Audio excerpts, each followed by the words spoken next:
Gurizada, o negócio é o seguinte, o Internacional foi constrangedor. Encarou o até então lanterna do Campeonato Brasileiro, com um jogador a mais em campo durante 88 minutos, e mesmo assim não teve capacidade sequer para chegar ao empate. Bem, o que resume o Inter do Cudê em Goiânia foi o seguinte, o Internacional terminou a partida com o zagueiro Moledo como seu centroavante.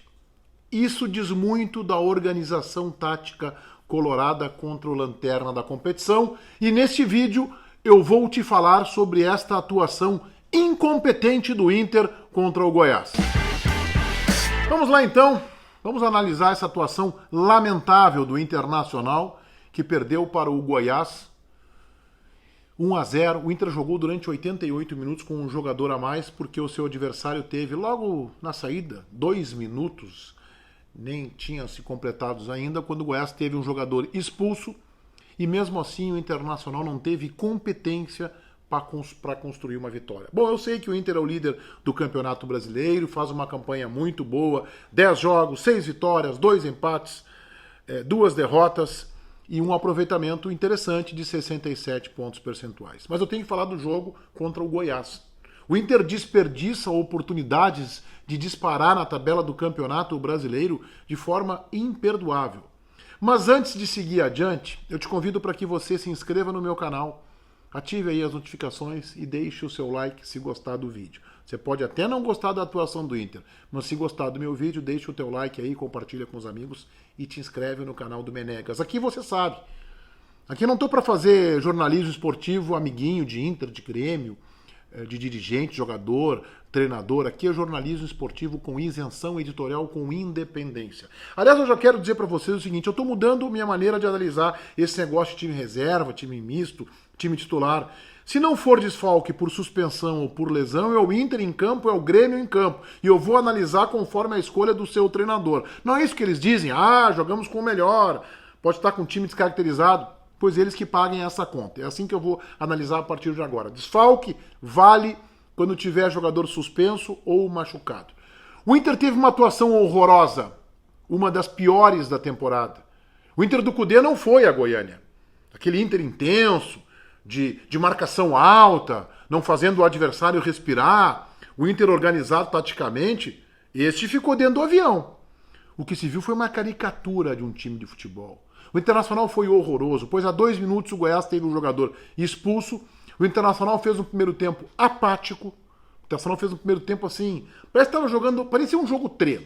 Parecia aquele tipo de jogo assim que você faz contra o Flamenguinho de São Valentim, aqui na região da Serra, próximo de Bento Gonçalves, abertura de temporada, um jogo morno, o Inter não pegando, o Internacional cochilando, dormindo em campo. Aí o Inter toma um gol. Eu não vou dizer que o Lomba falhou, porque eu não acho que ele tenha falhado, mas eu acho que a bola era defensável. Primeiro o erro do menino Prachetes, que não consegue espantar, e depois o Vitor Cuesta, que foi driblado dentro da área, e aí o jogador do Goiás consegue a conclusão. O Lomba dá a impressão de que a bola era defensável, o chute no canto acaba vacilando e o Goiás abre o placar. E aí no segundo tempo, o Internacional se limitou a dar balão, a dar cruzamento para a área adversária. O Inter raramente colocou a bola no chão e construiu uma jogada. Nas poucas vezes em que fez, ou errou no penúltimo toque, ou errou na conclusão final. O Abel Hernandes já havia errado um gol no primeiro tempo, errou um no segundo tempo. Aliás, o Abel Hernandes, o uruguaio, não fez uma boa partida. Ele também decepcionou, e ele até me preocupou um pouco, qual é o Abel Hernandes verdadeiro, né? Ou se ele é um jogador realmente irregular e instável, o que talvez seja uma possibilidade. Mas não foi só ele que foi mal. O Edenilson desaparecido em campo, o D'Alessandro esforçado, mas também sem conseguir construir nada efetivo, nada muito interessante. Aí ele volta para o segundo tempo, aí começa a chamar, apertou o sapato, começa a chamar os titulares. Mas aí o jogo já estava desorganizado, o Internacional já não se encontrava, mesmo com um adversário fragilizado numericamente, com um jogador a menos. O Galhardo entrou em campo, conseguiu produzir alguma coisa, mas nada que fosse capaz de reverter o resultado. O Bosquilha entrou em campo, muita correria, muito esforço, muita aplicação, mas nada também efetivo. E o Inter termina o jogo com o Rodrigo Moledo como seu centroavante. Eu sei que é uma situação de desespero, mas também mostra que o Internacional tem uma carência de atacantes. Ele colocou também o Leandro Fernandes, o argentino, pelo lado do campo, pelo setor direito, também não produziu nada interessante. Ou isso mostra que o grupo do Inter é muito carente, a ponto que o treinador tem que pegar um zagueiro e colocar como centroavante. Na minha opinião, isso é uma escancarada crítica à direção colorada. Se o Cudê não faz a crítica, eu faço. Se o treinador precisa pegar um zagueiro e colocar como centroavante nos 5 minutos finais, gente, que horror isso, né? Isso na Várzea, onde eu jogava, no Assunção Futebol Clube, não acontecia. Porque zagueiro é zagueiro. No máximo ele pode jogar como lateral ou como volante improvisado. Pegar um zagueiro e colocar como centroavante, tu pode fazer isso no escanteio, numa bola parada. Agora tu colocar, e o Moledo não retornou nunca pro campo defensivo do Internacional, para que o senhor aí, para que você tenha uma ideia. O Moledo ficou lá na área adversária, ele, empilhando atacantes, ele, o Thiago Galhardo, Abel Hernandes, Leandro Fernandes, ele ficou lá. Então assim, gente, de uma desorganização tática esse Internacional que foi abatido pelo Goiás, preocupante. Ok. Enquanto eu tô gravando esse vídeo, o Palmeiras tá jogando com o Sport. Pode ser que o Palmeiras, quando você for ver o vídeo, já tenha o resultado desse jogo, mas os resultados paralelos até ajudaram, porque o segundo colocado é o Atlético. Esse chegou na luta de novo. Aliás, é um dos times que eu coloco como credenciado a disputar o título. Venceu o Bragantino, é o segundo colocado. Depois, o terceiro, São Paulo, empatou com o Santos. Deu uma marcadinha de paz também, embora seja um clássico regional. E o Flamengo, foi a boa notícia para o Inter. O Flamengo tomou 2-0 do Ceará fora de casa. Então o Flamengo tropeçou, era a chance do Inter fazer 3 pontos e dar uma disparada entre aquele bolo de equipes, segundo, terceiro e quarto, que estão ali se engalfiando para tentar ameaçar o Internacional. E o Inter marcou o passo. O Inter tem uma sequência agora no Campeonato Brasileiro e com o Libertadores da América, que é a seguinte.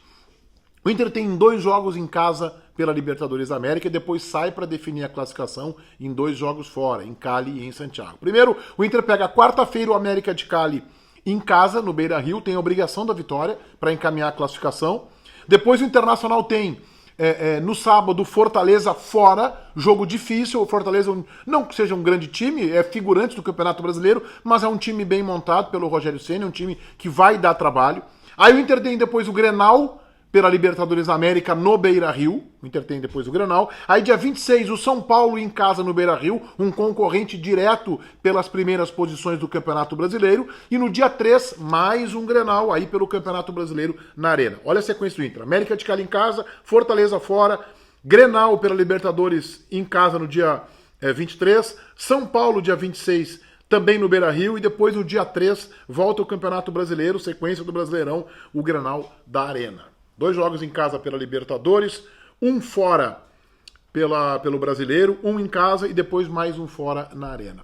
O Internacional tem que jogar mais, o Inter vai ter que ser mais, tem que voltar a ter aquela organização tática, aquela marcação alta, aquela aplicação, né, e tem que ser, acima de tudo, o Inter mais competitivo, para se garantir na liderança do Campeonato Brasileiro e para ter uma classificação tranquila. O Inter lidera o seu grupo na Libertadores para ter uma classificação tranquila à fase do mata-mata. Quando o Inter terá que jogar mais? Na fase do mata-mata da Libertadores, erros são imperdoáveis, a competição passa a ser traiçoeira, não se permite mais vacilos, como por exemplo estes que o bom zagueiro argentino Víctor Cuesta vem cometendo.